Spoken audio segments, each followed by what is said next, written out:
Are you able to see my screen now? Yes, sir. Yes, sir, the screen is visible.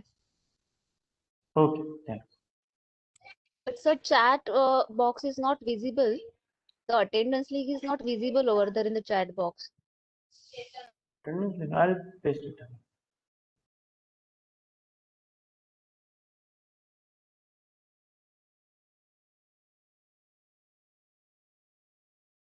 Right? Can you see it now?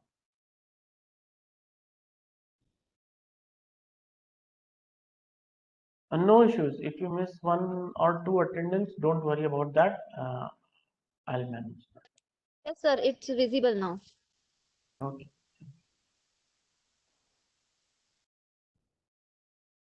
Okay. So now I have discussed with you the convolutional neural network. Just 1 or 2 slides I will share. I want to show this screen.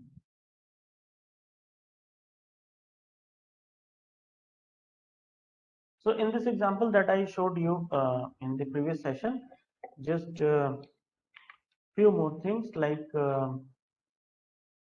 yes, in convolutional neural network, some of the things that we also attach all the time in convolutional neural network, that I will discuss. So you observe over here what we have done till now. We have taken an image which is on the left hand side. So this, in this example, it is 32 by 32 image.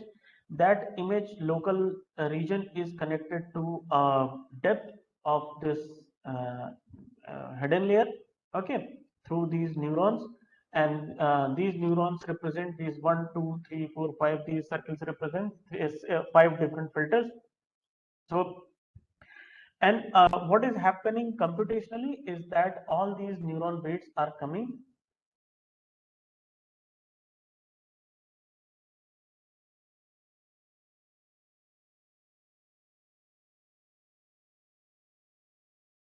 Okay, 1 second.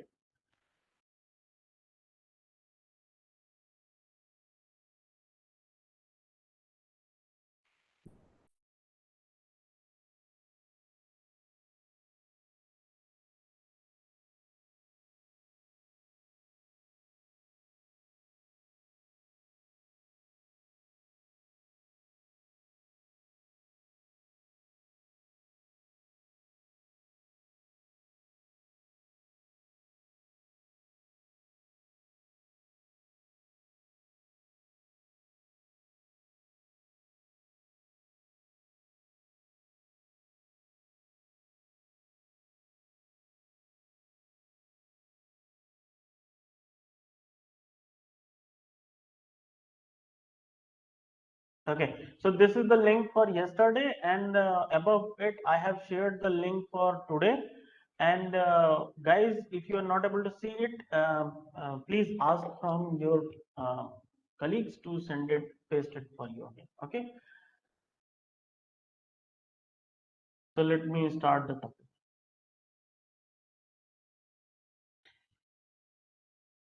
So computationally, what is happening is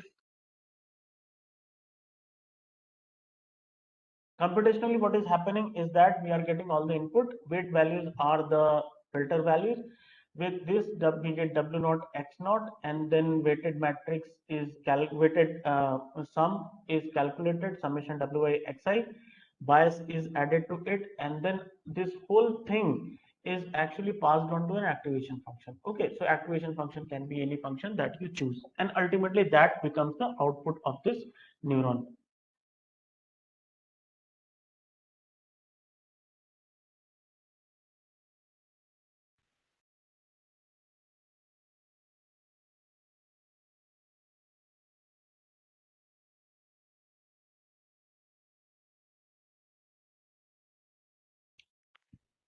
Right. So we have these kind of connection in neural network when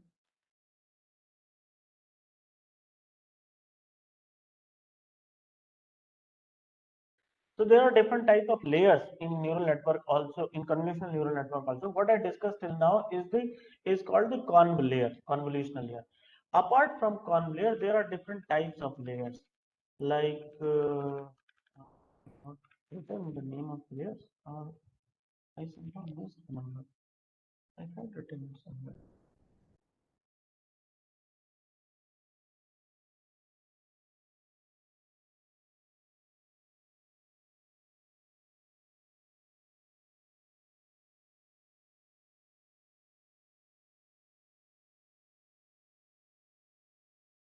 Mhm.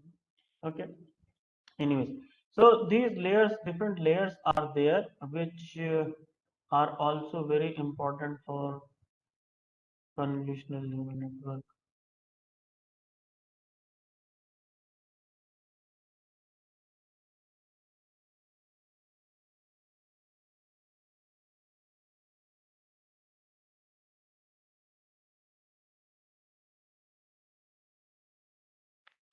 Yes. So there are different types of layers. First layer is conv layer that I have already discussed with you. Then it comes activation layer. So conv layer is just a weighted sum that happens with the locally connected neurons. Now on top of that, we apply an activation layer. After activation layer, we have a pooling layer. Okay, what is pooling layer? I'll just discuss. After pooling layer, the fully connected layers are also connected. Fully connected layer is nothing but a dense layer that we have discussed in the previous lecture, the densely connected layer. Then some batch normalization and dropout layers are also there. Dropout layer also I discussed yesterday, so you would have a fair understanding of what is dropout layer. Now let's see. Activation layer can be any kind of activation function, ReLU function, sigmoid function, leaky ReLU, 10 hyperbolic, but normally ReLU function is the one which we use between the hidden layers. Okay, so activation layers are not technically layers and are sometimes omitted from network architecture diagram, and it is assumed that an activation immediately follows the convolution. So convolution is just a weighted sum. To have the complete functionality of neuron, you need to have an activation function. So even if activation function is not explicitly mentioned or shown in the diagram, we all understand there will be an activation layer or activation function. It's just that depicting this activation layer keeps it clear as to what activation function we are using in which layer. Okay.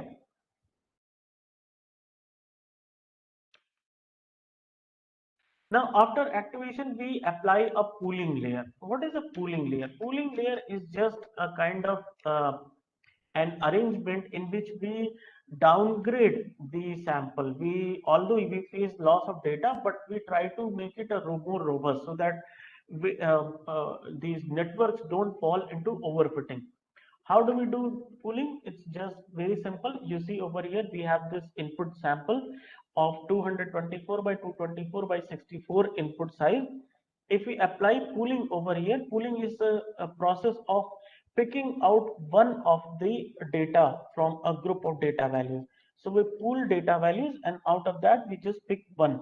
How we pick one, it varies with what kind of pooling you are implementing. The most famous ones are two, max pooling or average pooling. When we do max pooling, suppose in this example, we have this input over here. So we have our input image like this, input layer like this, 224 by 224 by 64. If we apply a pooling layer, so pooling is always applied after conv and activation. So you have conv layer, you have activation layer. After that, we apply a pooling layer. So once we have conv layer has, suppose it says depth of 64, it means we have applied 64 filters to this layer. So we have this conv layer, and after that we are applying pooling layer. Now after pooling, the output becomes like this. Okay, you see pooling is shown as a process only over here. So suppose there is a pooling layer. What happens that after pooling, the output becomes like this, in which the depth remains same. You observe the depth of 64 is still same. However, the size of this in terms of width and height and width has changed to 112 by 112. It has become half of what was it previously. Why is it becoming half of previously? Because you see what is being applied over here. Out of a 2 by 2 block, out of a 2 by 2 block, we are picking the maximum value out of this 4 pixels. So in terms of width, if you say out of 2 cells, we are choosing one only, and out of 2 rows, we are choosing one only. So in terms of width also, we are halving it, and in terms of height also we are halving it. And how do we do that? We are just picking up the maximum value out of these 4. So 1, 1, 5 and 6, out of these 4 values we have picked only 6.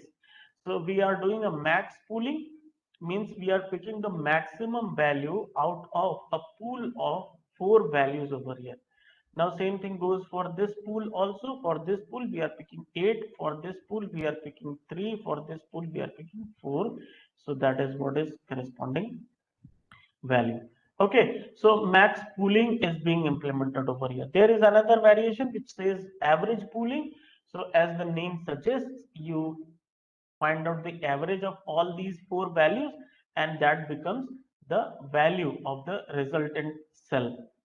So this is very simple. It's just a pooling operation. We do a down sampling through pooling because we don't want our layer to overfit. We don't want the layer to learn too much, so that it down samples and still it is able to predict the pattern. Okay, so you see over here in this pattern, if we have this. Are you sharing the screen? We are not able to see the screen, sir. Are you sure? I am sharing this screen. Sir, it is visible. It is visible, sir.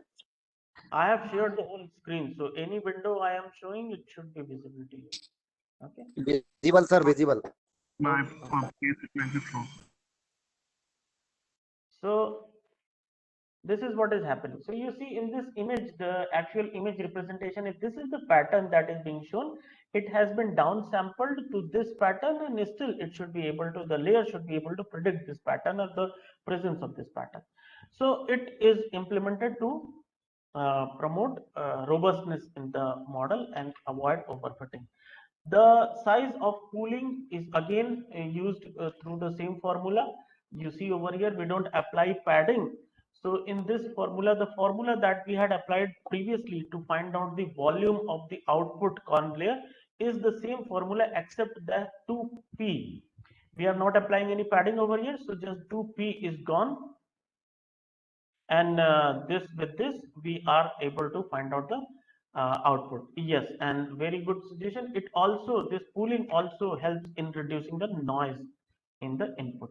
Okay. So then finally we have a fully connected layer, FC layer, and FC layer fully connected is normally added at the end of whole network. So this is one kind of an example in which we start with input. Okay, we start with input, then we apply conv layer ReLU as the activation layer, pooling. Then we can repeat this conv ReLU pool. Okay, and then once we are done with this repetition, we take this block and we repeat it. Okay, you can repeat it as many times as you want, depending upon the problem and how big a capacity you want to have in the network. And then towards the end, we normally apply 2 fully connected layers. 2 fully connected layers, and between fully connected layers we sometimes put dropout, DO. Okay, we put dropouts. So between 2 fully connected layers we put dropout, and then finally the fully connected layer, which is the last fully, or the output, if I have an output. So output uses softmax function.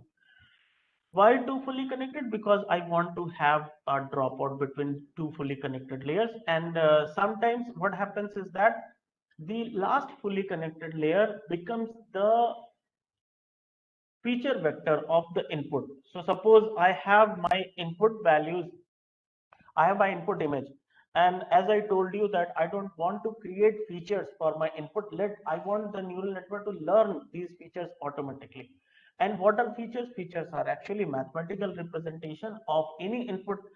Okay, So what we are doing over here, we feed this image and then through several steps of convolution, ReLU, pooling, convolution, ReLU, pooling, and after multiple repetitions, ultimately it gets converted to a single FC. What is FC? FC is a fully connected layer. Output of this FC will be a single vector of numerical values. FC is a fully connected layer. So output of FC will be a vector value, vector of some values. So suppose your fully connected layer has got 1024 neurons. So it means output of this fully connected layer will be a vector of 1024 values. Now you see what I have done. I have converted this input image into finally a fully connected layer representation, which gives me a vector of 1024 numeric value. Okay, 1024 numeric values. So in a way, I have converted this through several iterative steps, into a vector of 1024 values. So I have saved a lot of space and I have created a hugely concise summary of my input. That input was in visual imagery format and now I have converted it to this numeric format. Now this numeric format input can be utilized as a representation of the same image. Okay, how this neural network is converting, I don't care. I have blamed it on the neural network so that it gives me a final 1024 value representation of the image. That is also performed. Why two FCs? Two FCs so that I can introduce normally more than one FC is taken, and in between two FCs we implement a dropout also. We can go for three FCs, no issues. Okay, but that is something that I will take you over. This is dropout that I've already discussed. This pattern, yeah, you see this pattern. This is the traditional number which is being followed. We normally start with input. Okay, of course we start with input and then we have conv-ReLU. Conv-ReLU combination, this combination is applied n times. After that we apply pool or not. We may or may not apply pooling layer, that is again our choice. So if we apply pool, we have this combination applied, let's say this up to pooling, we applied it m times. Okay, m times. Now this is applied m times, and after completion of m iterations, we apply a fully connected layer. Okay, we will apply a fully connected followed by ReLU k number of times, and then finally we end it with FC. Between fully connected, we also apply dropout. I think dropout is not mentioned here, but dropout should also be there between fully connected. And the number of these repetition, like n falls between 0 to 3.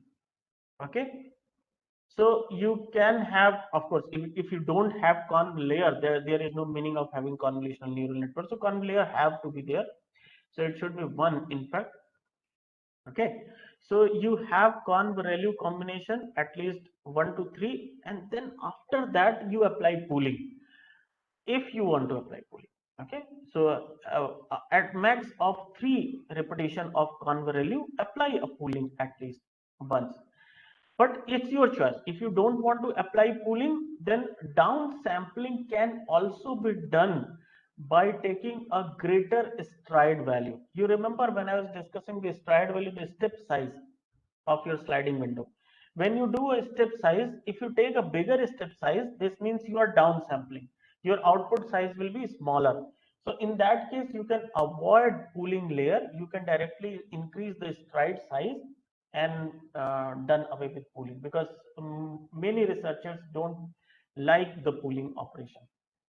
Okay, so if you don't want pooling, you can increase the size of your stride step size, and you can have a smaller output. You can perform good down samplings.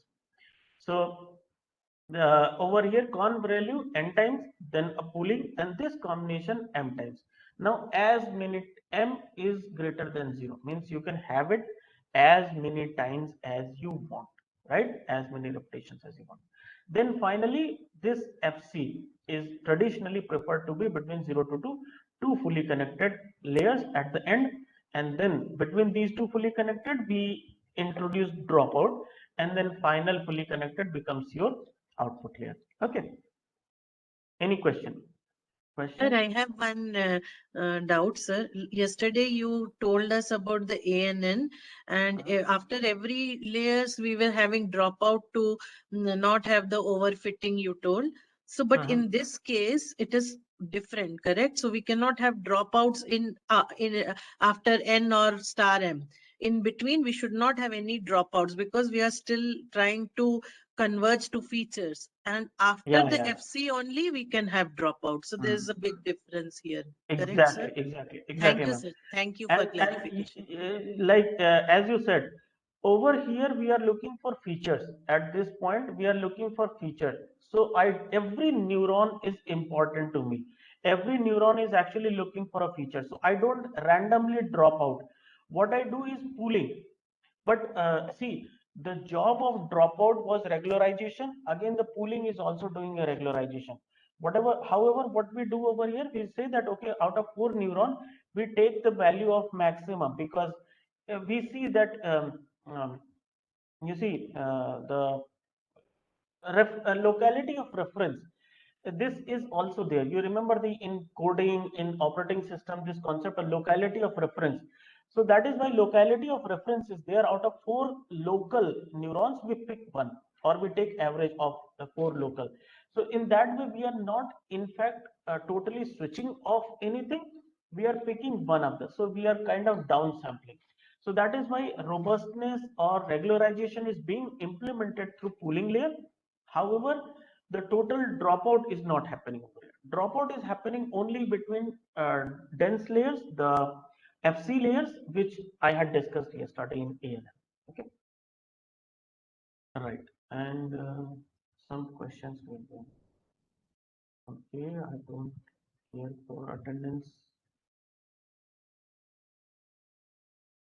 I don't like attendance all the time. Everybody is asking for attendance only. We have dropout of 40%, then the vector size will decrease from 1024. See, it's all calculated. If we have 40%, acha, one more thing. Dropout does not mean that neuron is not present. Neuron is still present. The calculations are happening. It's just that we are not letting it pass. Okay, that neuron we have switched off means, like if I switch off my electrical connection, that does not mean that electricity is not in there. Electricity is still running. It's just that if I switch on the button, then only light will be there, the bulb will light. Otherwise, electricity is still there, and connections are still there, neuron is still there, computation is still happening. I'm just switching it off, means I'm not letting it pass at some point of time. Next point of time, next iteration of training, it will be switched on and it will go through. Okay, sir. One more question, sir. Last time you told that according to the state of art, 40% is the dropout usually taken. Does it still hold good for the CNN also? Last step, 40%. I think it's a big value. Ma'am, it's in MLP only. When we have so many dense layers, then only we do, because there are so many dense layers. Here we have got Correct. only 2 layers, so we don't do dropout of 40%. 40% is a big number, so we decrease, because see, we have already done a down sampling over here. Like if I give Yes. you, And in the pooling, if we continuously do downsampling, then at certain stage it becomes very small, correct, sir? So somewhere it should becomes normalized, like normal, not normalized, like somewhere it should become that it doesn't change at all. The shape doesn't change. So why to pool and downsample continuously? I was thinking. that is what I'm saying. Some people don't like it.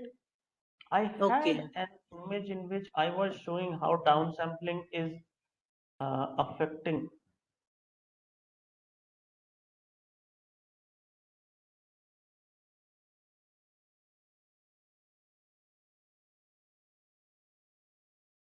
Okay. I think I missed that.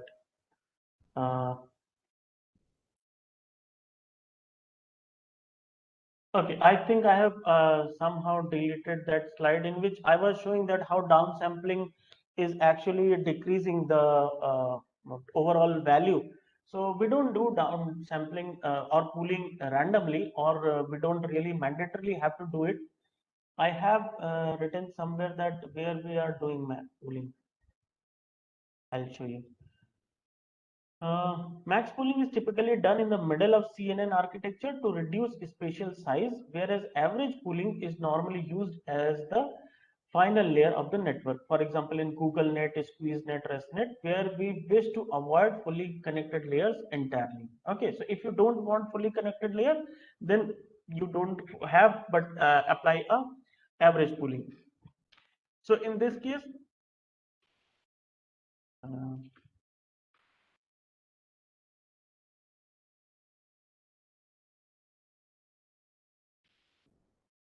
many people dislike the pooling operation. So several researchers propose to discard pooling layer in favor of architecture that only consists of repeated conv layer.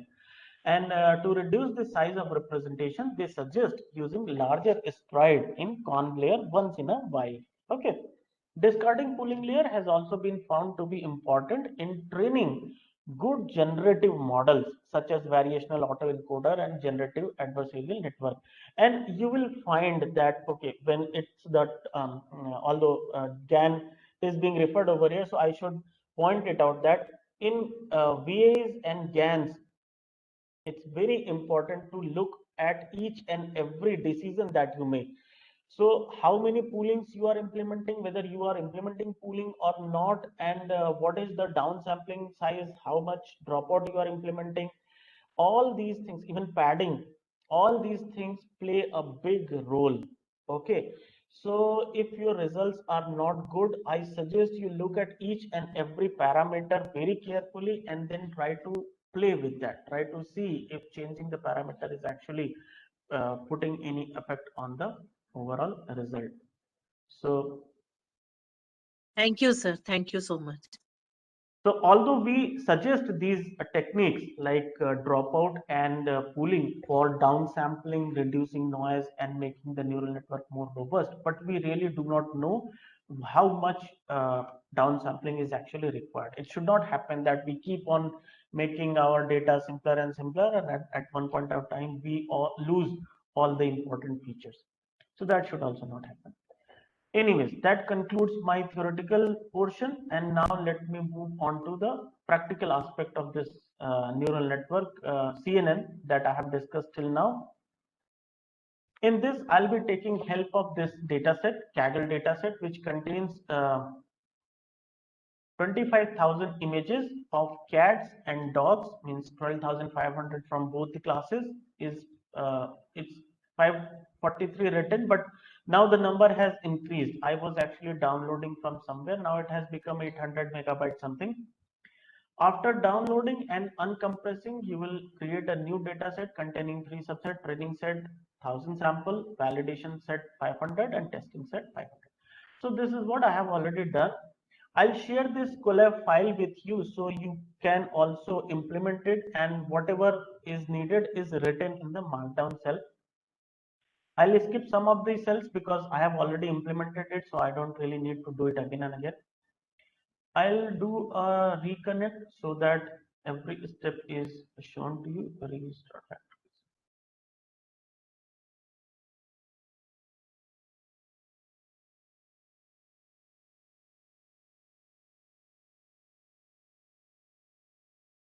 Okay, so I have done a factory reset. Now, what I am doing is I'm going to reconnect.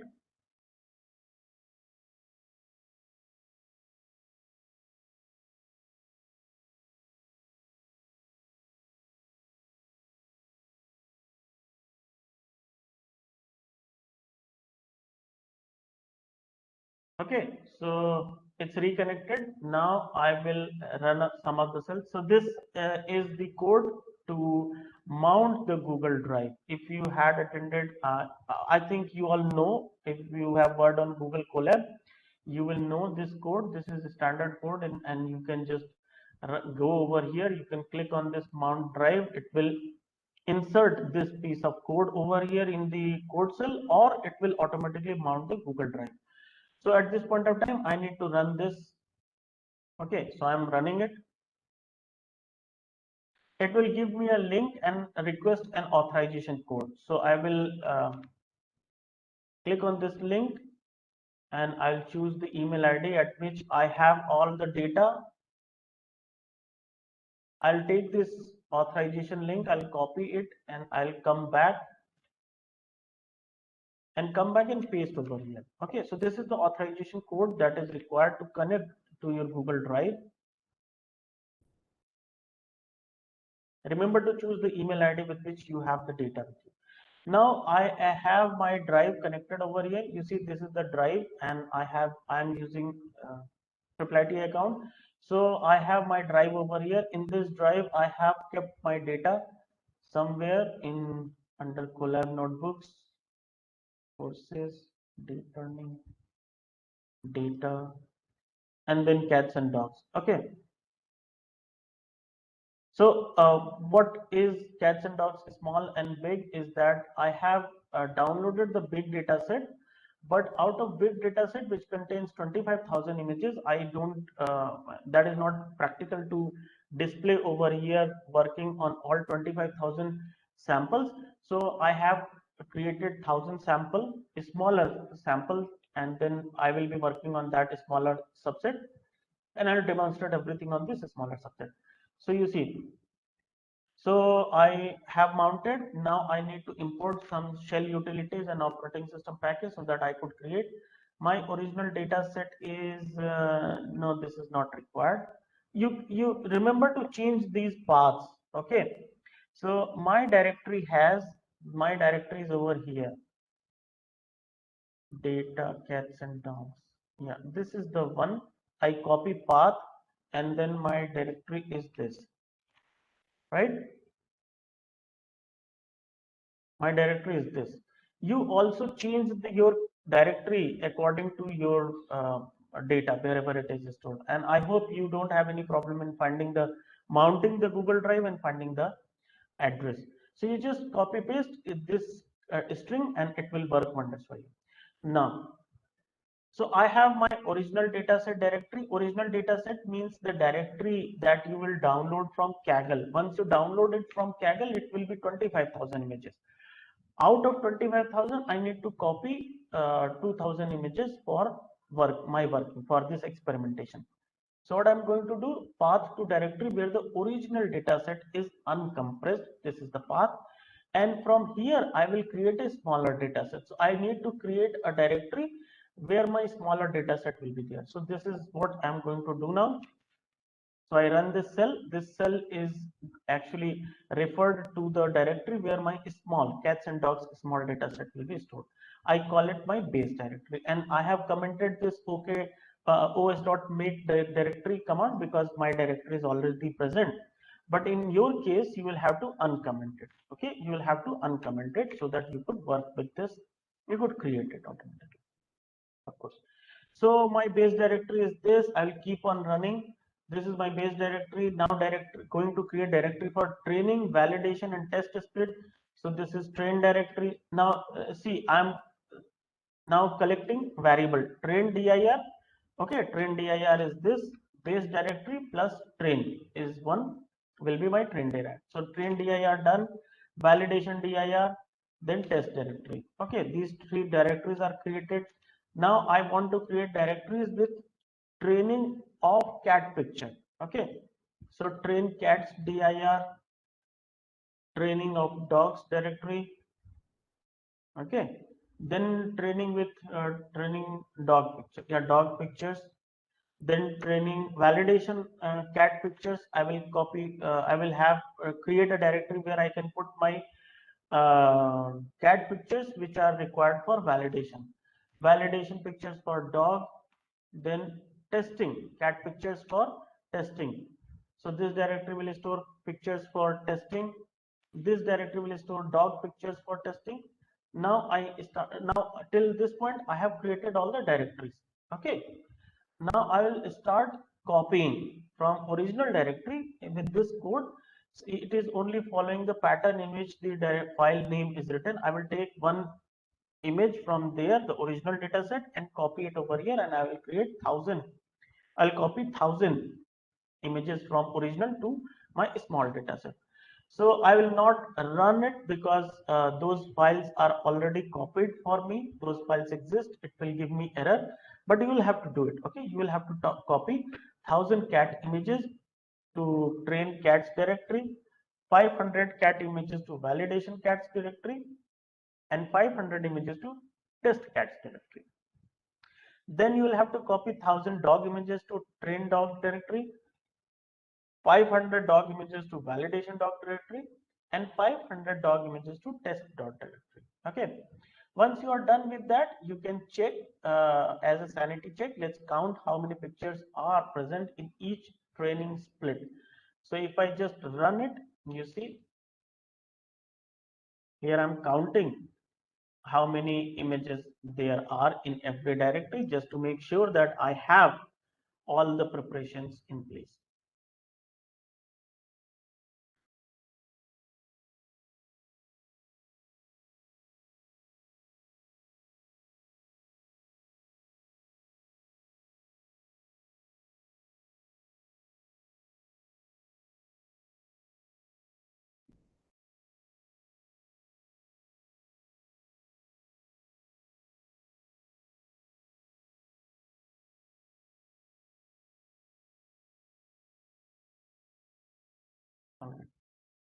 So this is what I wanted. I have total training cat images 1000, total training dog images 1000, total validation cat images 500, dog images 500, test cat images 500, test dog images 500. So everything is in place. Now I need to start working with CNN. Okay. So we have 2000 training images, 1000 validation images, and 1000 test images. Each split contains the same number of samples from each class. That is, this is a balanced binary classification problem, which means classification accuracy will be an appropriate measure of success. Instantiating a small coordinate for dogs and cats. So I import layers and I import models. Then I make this convolutional layer. Okay, this is the structure. This is the structure of convolutional neural network. What are we doing? From models, we import sequential. Okay, from models, we call the class sequential. So remember the sequential in previously in MLP also. Let me show you. In MLP as well, we had called sequential.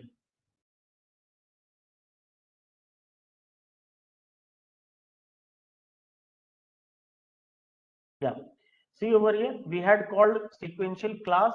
We are creating a sequential model. Why sequential model? Because this is not recurrent model. So difference between sequential and recurrent is that MLPs are sequential model, CNNs are sequential model, but RNNs are a recurrent model. They have cycles in them.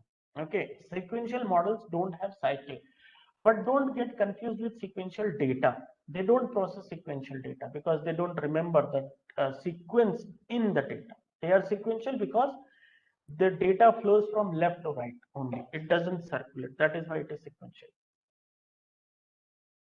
So we import, yeah, it is a feed forward network. Exactly. So we move from left to right in forward direction. It doesn't come back.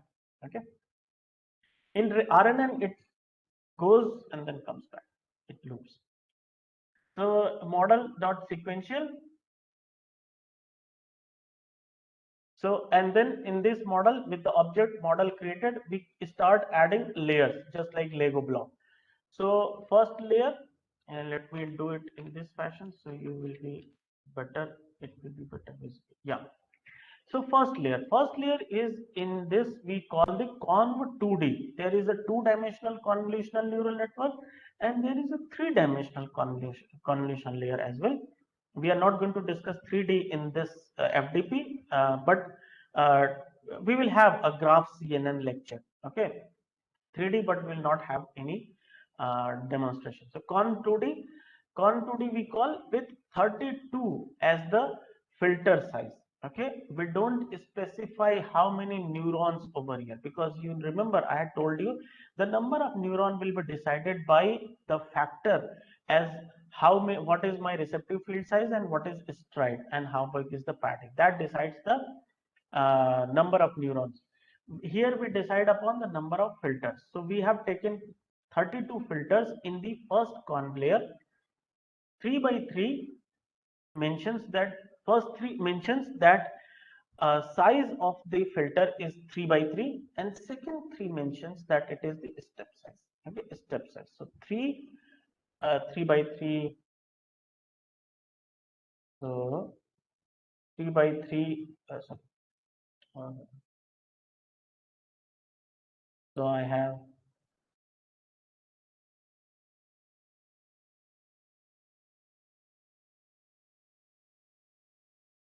I think this is a square. Okay, so this is a square, and our receptive field size is, suppose this is 3 by 3, this is 3 by 3.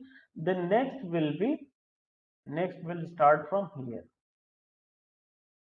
after 3 steps. Okay. So it will not overlap. None of the pixels will be overlapped.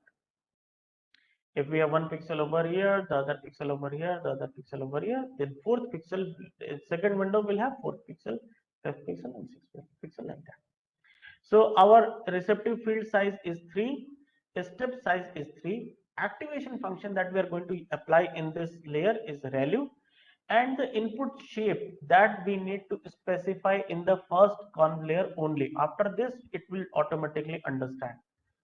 Our image is 150 by 150. All these cats and dogs images are changed to 150 by 150. They will be resized to 150 by 150 and will have 3 channels, red, green, blue. Although they are not 150 by 150 automatically, they will be resized. Now, after conv layer, see, this conv layer already has a specification that it is applying ReLU activation function. So I'm not going to put any ReLU layer over here. However, this will we will apply a pooling layer. And what kind of pooling I'm applying? I'm applying max pooling. So it is also taking 2 by 2 window, and the stride step size is 2. Okay, second conv layer has 64 filters. The rest of the things are same. 3 by 3 receptive field size, and 3 is the stride. Then max pooling of 2, 2. Then again third conv layer having 128 filters. The filter size is 3 and the step size is 3. Activation function again ReLU, then max pooling. Then fourth conv layer is again having 128 filters.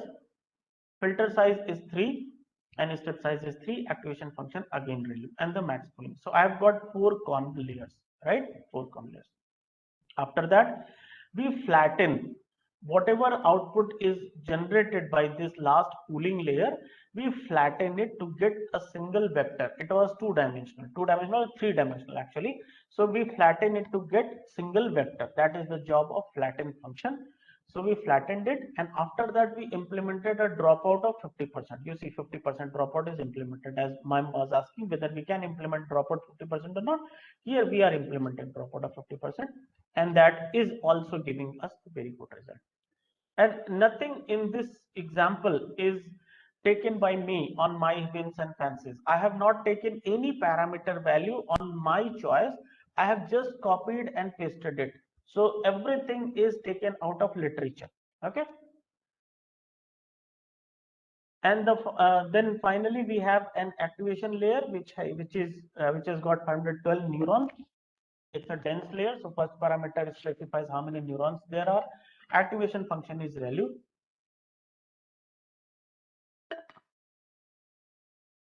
Activation function is ReLU. I have a question, sir. Yeah, please. Sir, Your voice is not clear. one edge you have shown for the cat, you remember that feature? We were trying to match the pattern. Mhm. Here, we do not have any control about on the edges which we are trying to match, correct? It is Yes, on its very correct. own inherently it is doing. So we don't, if we want to control, say I want to have a certain edge detector, then can we do it like that? My question is. Exactly, you can do that because you see, when you are initializing the weight matrix, we initialize it randomly. Okay, so instead of initializing it randomly, if you are able to control the weight matrices, then you have specified the filter, because filters over here are Okay. weight matrices. But in that scenario, this kind of programming will not work for you. You will have to create each and every layer by exclusively programming that. Here what I'm saying is, Okay. I just call this function con2d and it creates a convolution layer for me, right?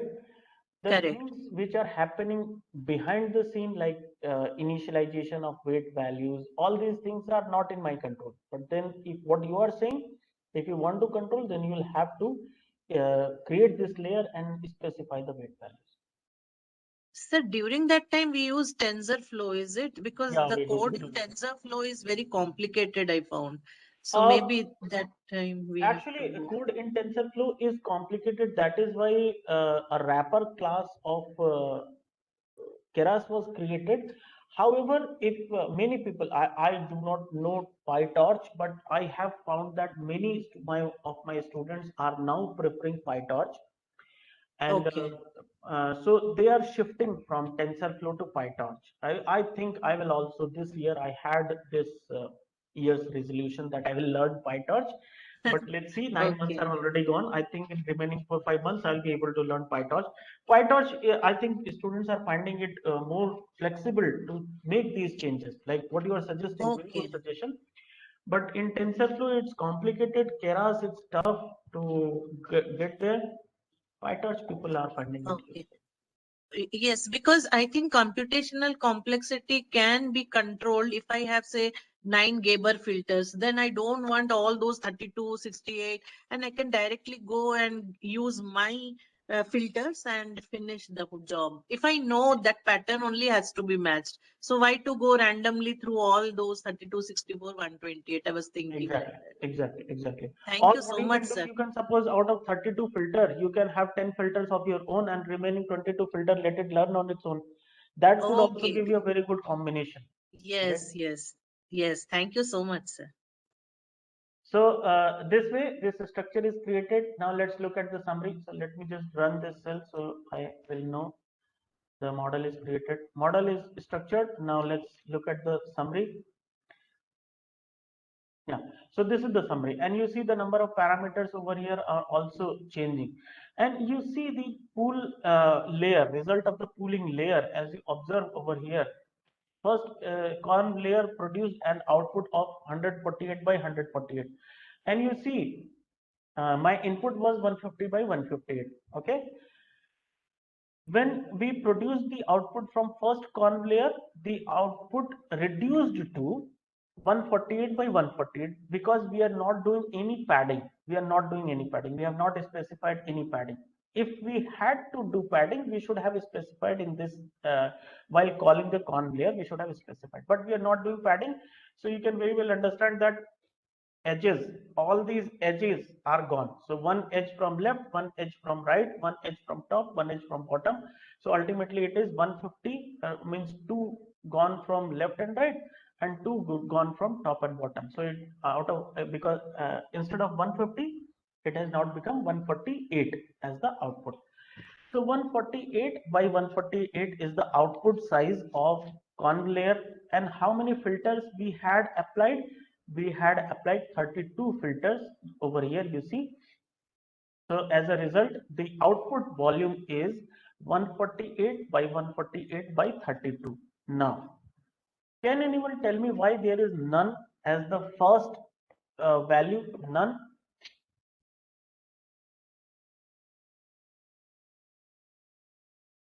Why is it none? I had explained this in the last class, or probably in both of my classes yesterday.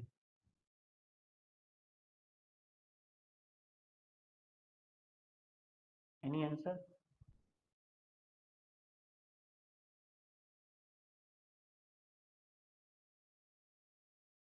Okay, this none, as I told you, whatever we are dealing with over here is a tensor. Ultimately, all these representations of images, all these images are nothing but an understanding that there is a layer, there is a neuron, there is convolution, there is a filter, there is a feature map. But what is actually happening are not these images, are not these blocks, are not these connections. What is happening is some computation on numerical values. Okay, so if some computation is happening on numerical values, these numerical values need to be stored somewhere. What data structure we are using to store these numerical values? We are using tensors. That is why it is all TensorFlow. So we are using tensors. Tensors are nothing but multi-dimensional arrays. So this output of convolution layer is nothing but a 3-dimensional, 4-dimensional tensor in which first dimension is always reserved to number of inputs. Yes, Dr. Pranati, very well told by Dr. Pranati that number of inputs are unknown and first dimension is always reserved for how many samples or how many inputs there will be. That is why it is written as none and remaining dimensions are clearly defined. So when we start feeding the numbers, like suppose I feed 128 image in one batch, then it will become 128. Okay, at that point of time in the runtime. So now I hope these dimensional values are clear to everybody. Then from here we do a max pooling of 2 by 2. Remember I had taken 2 by 2. So my window size in pooling, window size is 2 and step size is also 2. So effectively it is halving, just doing 1/2 of the input. So 148 immediately becomes 74 and 32 remains same because depth is still same. Okay, so no parameters are being learned, just downsampling in pooling. Again, out of 72, so here from 74, the same conv layer is being applied, same type of convolution process is applied. So two edges are gone, two edges from left, right, and two edges from top, bottom gone. So out of instead of 74, it becomes 72. Now 72, 72, and here we have applied 64 filters. So 72 after pooling becomes half 36, but number of filters remain same. So again 36 becomes 34 because of conv operation and 34 becomes 17, which is half of it after pooling. Number of filters now increased to 128. So 128. Then with 128 we add another conv layer. Remember, first conv layer with 32 filters, second conv layer with 64 filter, third conv layer with 128 filter, and again fourth conv layer as well with 128 filter. So this is the fourth conv layer with 128 filter.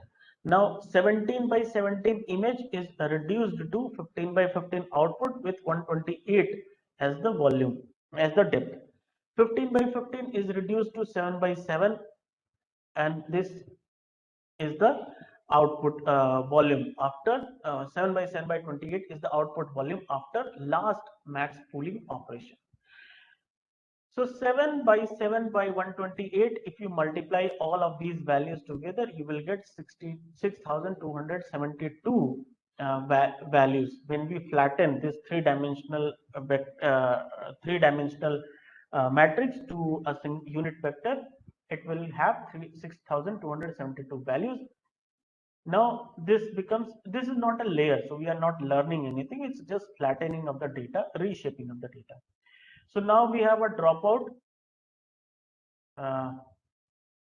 Okay, so out of these we apply a dropout. So dropout with 50% is applied over here. We have a dropout over here. And then, so you see, even after we applied 50% dropout, the number of outputs from dropout is still 6,272. Can anyone tell me why is it still 6,272, the same as the previous one? Sir, you told they will be always there. Exactly. No? It will be live there, and maybe it is not connected in the next layer. Exactly. In the runtime, it is randomly being picked and switched off. It's just like you have 6,272 switches, and in runtime you switch off 50% of them. but that doesn't mean the electrical connection is not there. Connection is still there, just those are switched off. Connections are still here. Okay. Then last dense layer and has got 512 neurons, and then finally we need one dense layer with one neuron indicating 0 or 1, and depending upon your target, 0 might represent cat or 1 might represent cat or vice versa. Okay, so because it's a binary classification, so I need 0 or 1 value.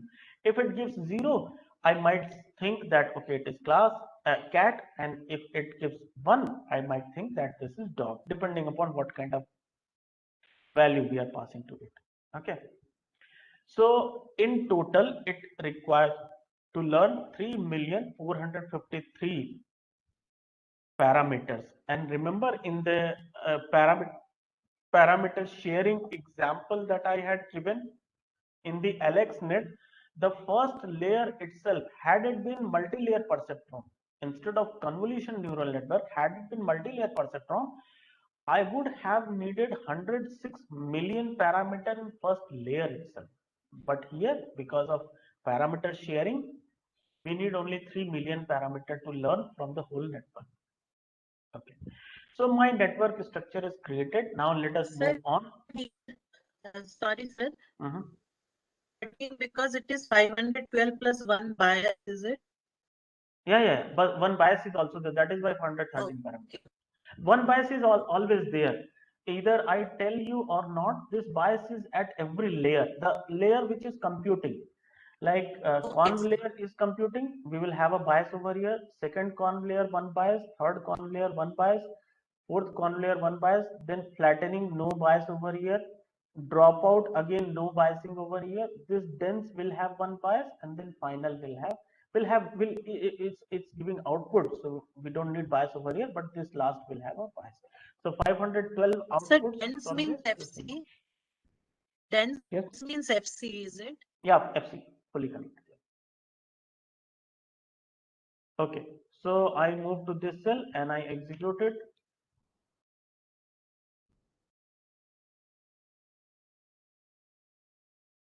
Okay.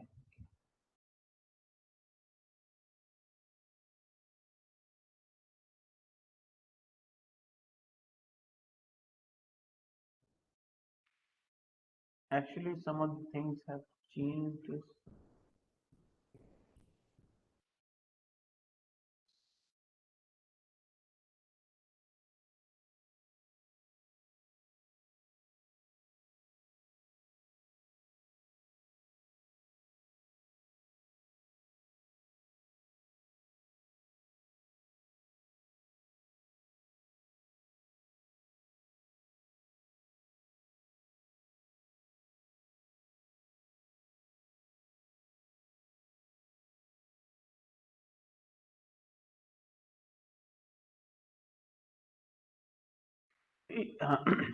See, the loss function over here we are using is not categorical cross entropy, because we have only two classes, so we'll be using binary cross entropy.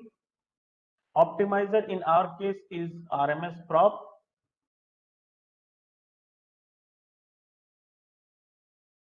I think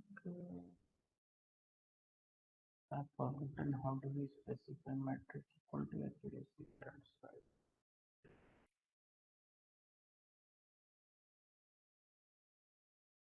RMS prop.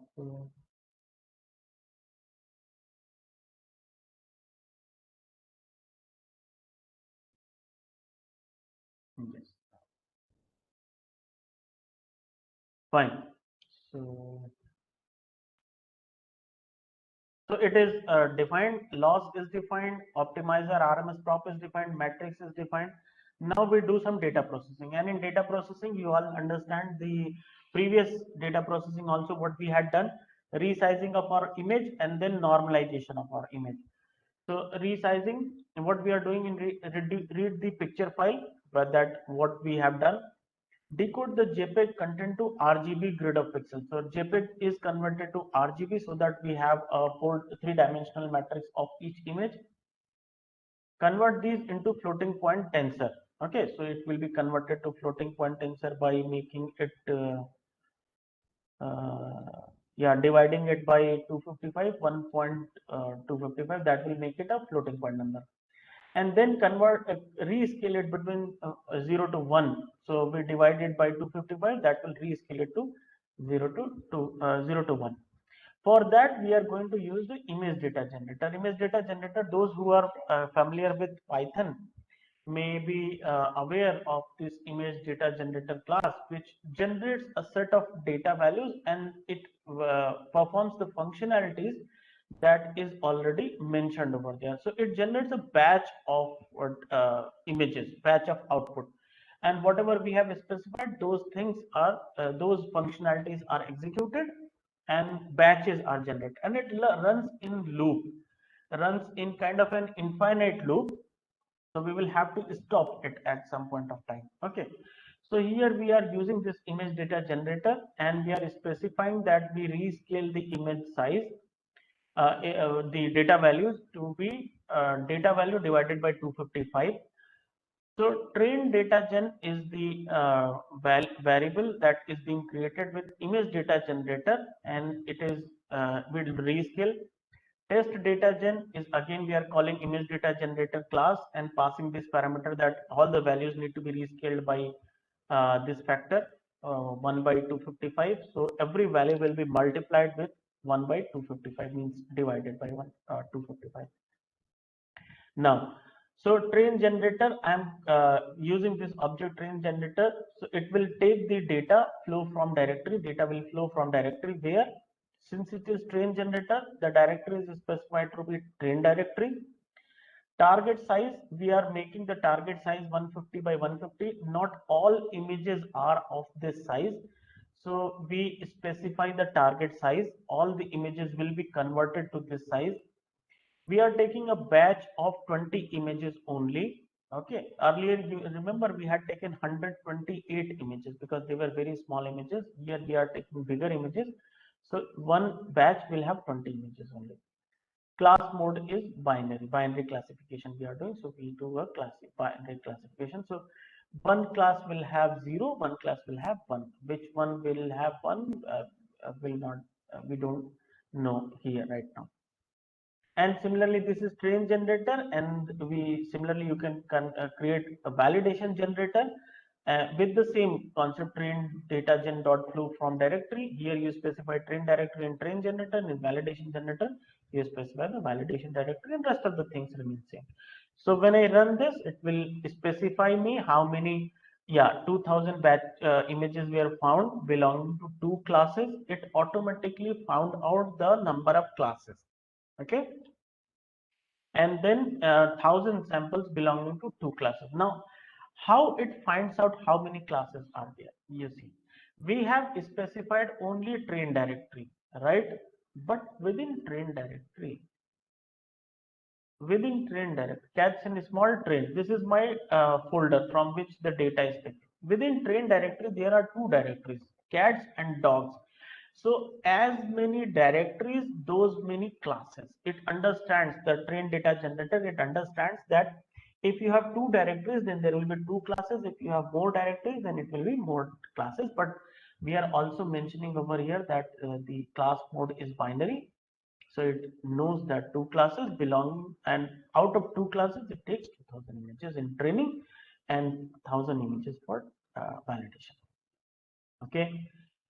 The output of one of these generators, it yields batches 150 by 150 RGB images. Shape is 20, 150, 153. Now, tell me.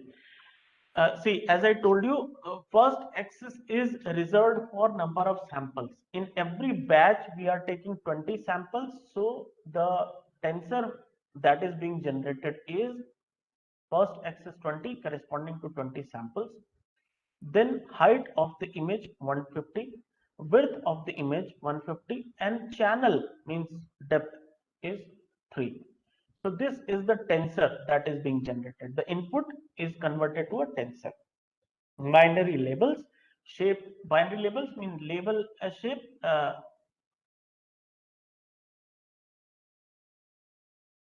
Okay, so binary labels, and shape of the labels is 20 comma dash means there are 20 labels. So this is what is being generated over here. There are 20 samples, each batch size. Now, generator yields these batches indefinitely. As I said, it indefinitely keeps on generating. It loops endlessly over the images in the target folder. For this reason, you need to break the iteration at some point of time. So when your data stops in train generator, after it completes, you have to break it.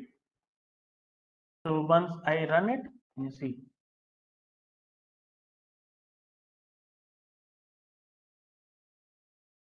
So data batch shape is this, label batch shape is 20, and now what we are doing. Okay, since we are using the generator, image generator, we need to train through fit generator. We call this fit generator function, and we need to train through fit generator because then it will keep on taking one batch at a time and train it. Ultimately, beforehand we were using just model.fit function, we were calling that. Here we will have to take help of model.fit generator function, and in this we specify different things. Like if we called fit function, you see in this when we called fit function, we passed the input value, input data. Okay, at this point we passed for fit model dot fit, and then to model dot fit we passed the input data with label. So X train, Y train. Here what we are doing, we are passing the fit train generator because train generator is the function which is generating training batches for you. So it will generate one batch. Now over here I'm not going to specify the batch size because train generator is already taking care of batch size. How many steps per epoch? 100, because I have 20 images per epoch, per batch. And how many images I have? 2000 images, right? For training I have got 2000 images, right? 2000 images. So how many steps per epoch? 100. So that stops the train generator. Otherwise this fit generator will keep on repeating the same thing. So I specify how many steps per epoch, 120 images, so 2000 images will be there. How many epochs? 5. 5 is something, 5 is not a very good number of epoch. Actually, 20 epochs should have been over here, but since I have run this file for previous lecture as well. So if I do it more, we will not be able to converge here. So 5 epoch, validation data, how we are getting validation data? From validation generator. And how many validation step? 50 validation step. Okay, 50 into 20 is 1000. So let us run this and see the training.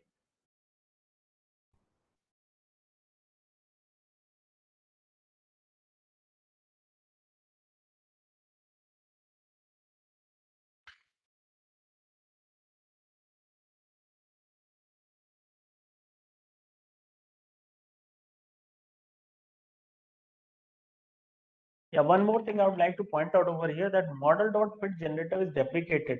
Okay, so I also have this file from very long time. I will change it.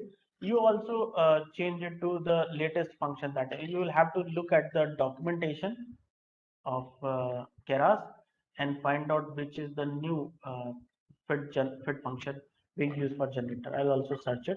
I don't know right now.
I think I'll stop it and run it for 2 epochs only, because 5 epoch is going to take too much time.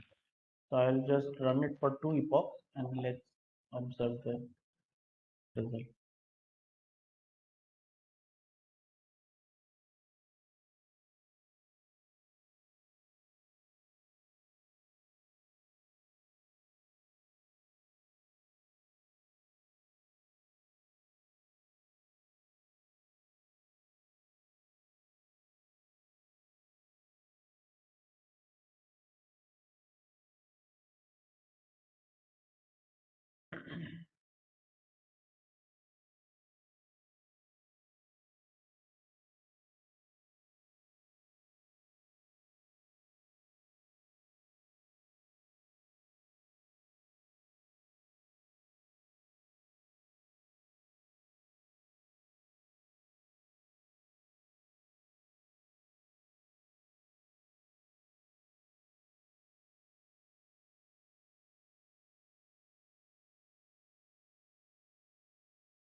I think it is taking too much time, so I will stop it here.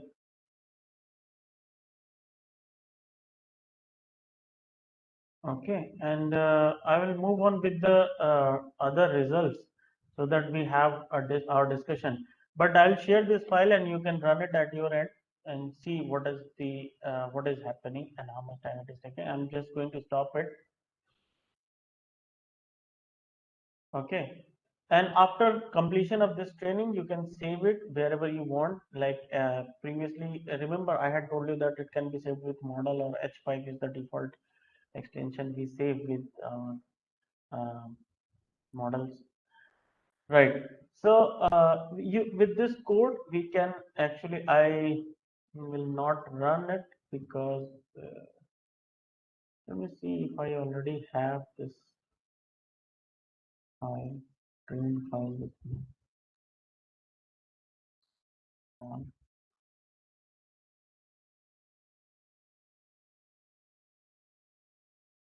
H5 is already there. Yeah, okay,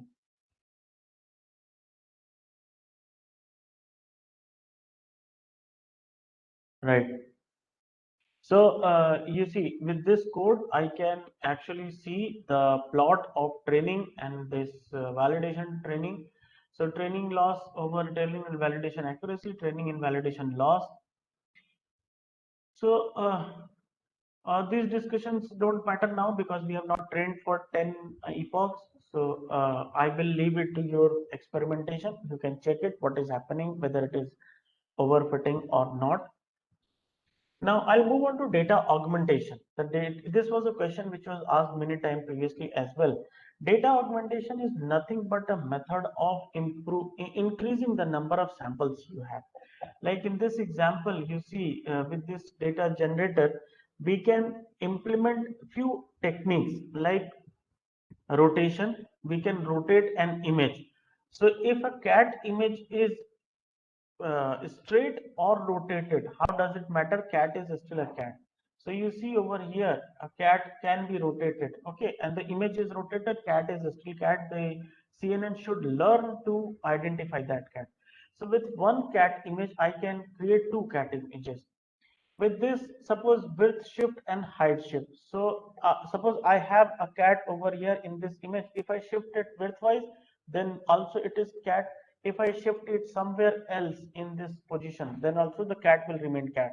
And suppose the cat is over here and I shift it from top to bottom here height wise, then also the cat will remain cat. So image can be changed widthwise or height wise shifted. Shearing range for some twisting of the image is also possible. Zooming range, within certain range I can zoom and unzoom the image, the cat will still remain cat. Horizontal flip means from this side to this side, 180-degree flip will also keep the cat as cat. And fill mode, if I shift it, if I move it, what is I'm going to fill in the remaining portion. Okay, so what is the mode of filling? With that, I can actually generate like this. So this data generator can be created. We have rotation range 40, means we can rotate up to 40-degree. Shift range 0.2, shift range height wise 0.2, shear range 0.2, zoom range 0.2, and horizontal flip is also possible. So it is true. Fill mode nearest means nearest pixel will be filled in the position which is being left backend. Now, after doing this, oh, okay.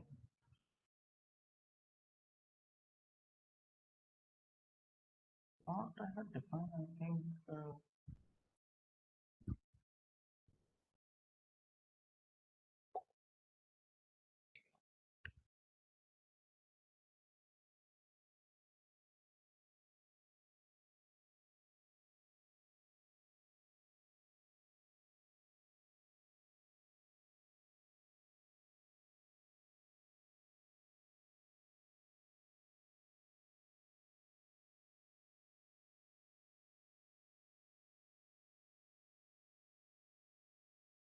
oh, okay, I am not.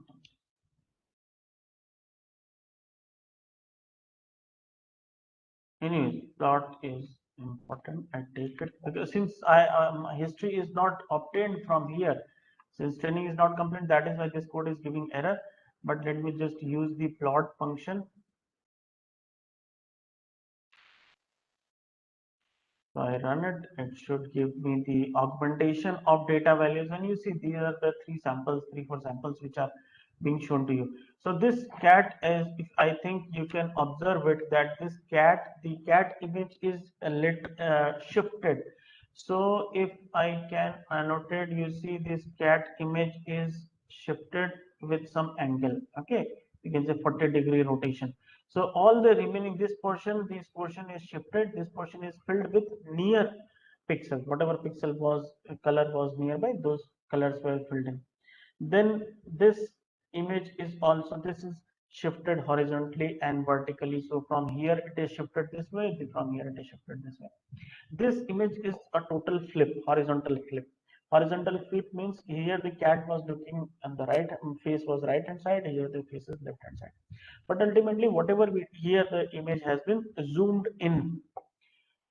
But the idea is whatever we are doing, the augmentation part of encoder, the augmentation is also part of encoder. Augmentation is nothing but changing, creating new samples out of existing samples. So this cat image is still present. The new images that we have created are not the same image, okay, because this pattern of eye will be present somewhere else in the image. So CNN will have to search for that pattern, look for the cat in the whole image. So it will learn a new thing. But ultimately, when you have suppose 10 samples, so with this kind of augmentation, how many things you are implementing over here? 1, 2, 3, 4, 5. 5 different changes you are enforcing on the image. With 5 changes, with per image, you can create 5 extra images. So suppose you have 10 images, so you can create 50 extra images and your whole image size becomes 60. So augmentation means adding of more images. Image augmentation means adding of more images. So if you have a Barack Obama face and that face is rotated, shifted, left side, right side, flipped this way, that way, Barack Obama will remain Barack Obama. Okay, but from one image you can create multiple images. That is called augmentation. It has nothing to do with algorithm. It has just to do with the number of samples. You can increase the number of samples. So with augmentation, define a new coordinate that include dropout. Now in previous one we had not taken dropout, right? Dropout was there, right? Here also dropout is here. In that also probably during experimentation I had put dropout. So in the previous one, I suppose dropout was not supposed to be. But anyhow, we can introduce dropout just like this. Did the same thing in previous one. So if you have to train the coordinate using data augmentation generator, you can do that. You can have image data generator, okay, and you can enforce these kind of augmentation techniques: rotation, width shift, height shift, shear, zoom, horizontal flip. All of these you can implement, and using the same fit generator, you can create, you can train the model. Then finally you can save it. Now this is the part that I'm going to show you. Okay, so let me run it. Yeah, I need to change the input model and give the complete path.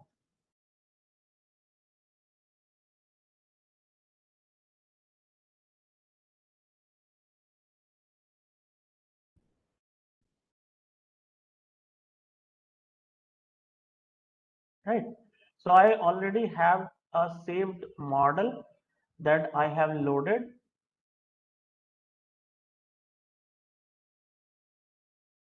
I did a mistake. Oh, too bad. I actually saved the half cooked one, and let me load the other version. Yeah. So I have to previously saved models, cats and dogs 1 and 2, and this 2 is without augmentation. So I have loaded it. So now this, you see over here, it has dropout and everything is like this. So this has got these many parameter. Image path, so I'll have to change the image path.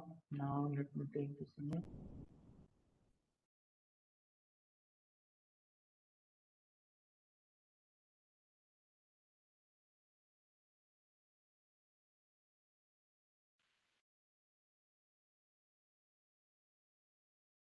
Okay, so now I'm going to visualize how the convolution neural network actually learns and what it learns in totality. So you see, I have loaded an image and I show this image of the cat. So it should not normally take this much time.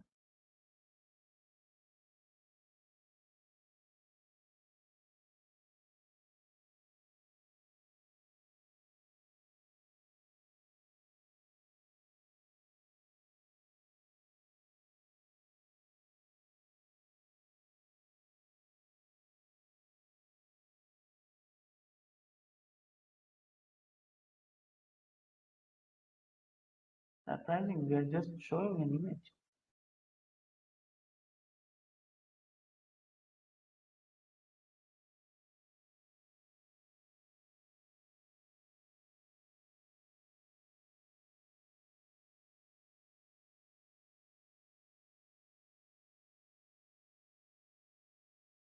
Okay. So see, this is the image of the cat, and then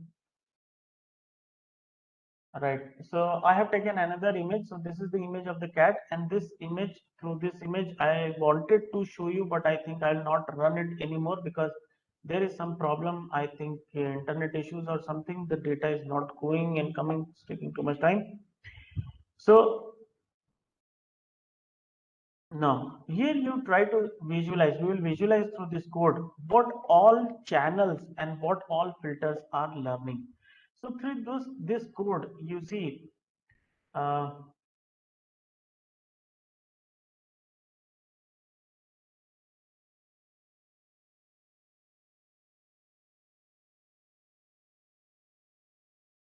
Okay, these are all the activation values. If you want to visualize, you can visualize activation values, and then let's see. Yeah. So the image of this cat, the cat which has been shown to you, this cat through one of the channels, which channel 31st layer, 31st, the last filter. Last filter gave it this kind of representation. So this is the learning of the filter. The filter is looking for this pattern. Okay. And wherever it is finding some pattern, it is keeping its neurons on, otherwise it's keeping the neuron off. And this is the output that filter is generating. You can change it to see what other filters are showing. You see, from first to second there is a slight change.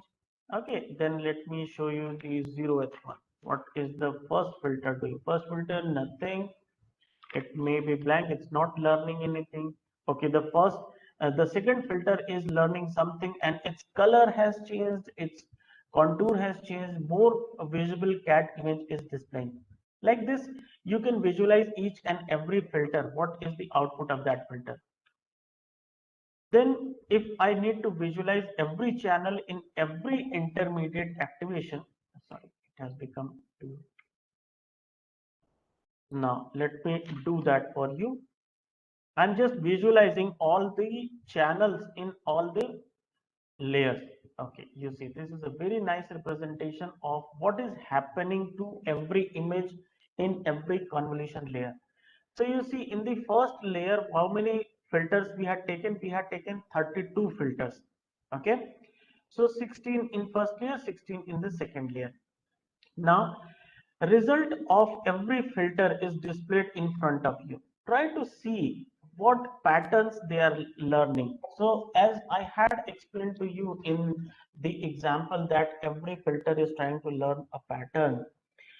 In actual scenario, that those patterns are not so simple as I had shown over there, a simple curve. The pattern that is being learned by these images, these filters are they are automatically decided, and every filter is free to learn some pattern. And in that case, like this filter is not learning anything. This filter is not learning, this filter is not learning. There are 4 filters which are not learning anything at all. Okay, doesn't matter. We have 28 filters which are learning some pattern. Okay, some pattern. Then after pooling, the data is being lost. You would observe over here the finesse of the data. Finesse of the data that was there in this pool layer is reducing. The data is becoming, since with pooling we are down sampling, some data is lost. Then second conv layer has got 64 filters. So you see this is the 64 filter representation, and a lot of these filters are now creating more and more abstract images. Okay, then again this is down sampling. So this is down sampling of this 64 filter through max pooling. The images are getting degraded gradually. Then third conv layer had 128 filter, and out of these 2 filters are not learning, but 126 filters are displaying something to you. Okay, then again data is downsampled. Then fourth conv layer, you see the fourth conv layer has totally pixelated everything, and none of these images you can actually relate to a real cat, but neurons are learning. Okay, a smaller number of neurons are learning to activate themselves in case a cat is identified by previous layer or some cat is detected. And now through max pooling again. So this is the visualization of last layer, last pool layer that I wanted to show to you. Okay, and through this we can see how which filter is useful, which filter is not, which filter is learning, which filter is not learning. And apart from filters also, you can work with individual neurons. So in LSTM, I had one example in which we were trying to, some of the scientists were trying to understand what each neuron learns. And they found out that their values change due to some reason. A reason might be that if I'm trying to access the textual content, then as soon as a parenthesis starts, a neuron switches it on its value, and then it waits for a closing parenthesis. So when it receives a closing parenthesis, finds a closing parenthesis, it switches itself off. So that neuron was overall responsible for identifying the opening and closing of parentheses. This way, neural network actually trains these neurons on their own, and they learn on their own what they are looking for, what pattern they are looking for. We don't have any control at this point of time in this, as I think Tilottama ma'am was saying, we can initialize some of the filters, but in this program, we have not initialized any filter, but still you see so many filters are beautifully being learned by the neural network. So that is the visualization. I will share it with you, and that actually concludes my topic over here. And I'm open for question and answer. Will grayscale will be better option? No, it's not a matter of whether it is better option or not. It's that we have RGB input, so we should visualize, because when it is trying to identify pattern, it's not only the shape which it is trying to identify. The color pattern is also changing. Color pattern also changes. Color texture. So when we look at in the colored visualization, we get to understand what filter is learning which kind of color texture and color pattern. So that is also useful. There is another visualization. Actually, the code is there in which it highlights. It produces a heat map.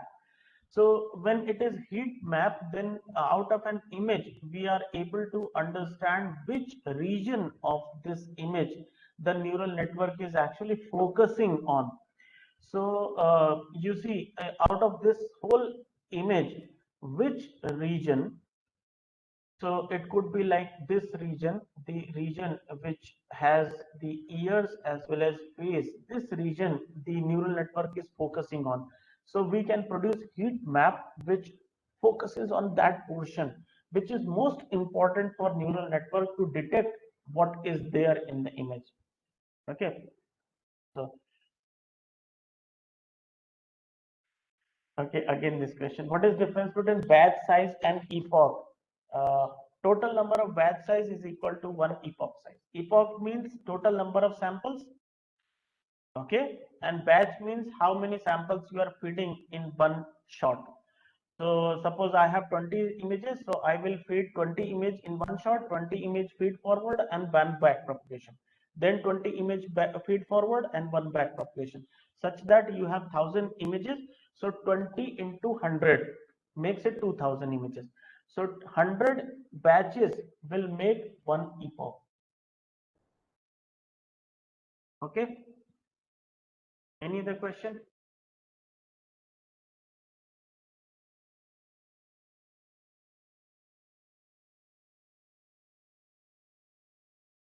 Right. So I think I should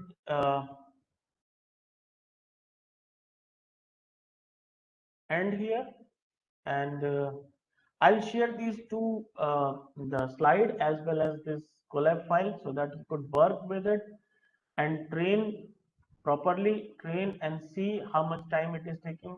It should not take it was only 2 epoch. So I will, One last question, sir. yeah. Sir, it is RGB, so it is 3-dimensional. So like that, we can go for remote sensing hyperspectral where we can have 7 bands, 8 bands, correct? So that also can happen with the CNN. Now Yes, ma'am. I am able to understand now how it will be for the speech. Like it is also a signal, but what dimension I am thinking. See, speech goes in one dimension only, and speech doesn't have like you see. Normally, what we do with speech signals, we convert them to MFCC features. Okay, so when we have MFCC features are single vectors. So So in CNN, instead of how we will use CNN? we use the it in the in that only in one vector only we try to find out the features. Okay. Okay, So CNN also it is 1D only, correct? it can Like be, here yes, we yeah, have it done can. conv 2D, like that there we will be conv 1D. Okay, thank you so much. Yeah. Correct. Thank you so much.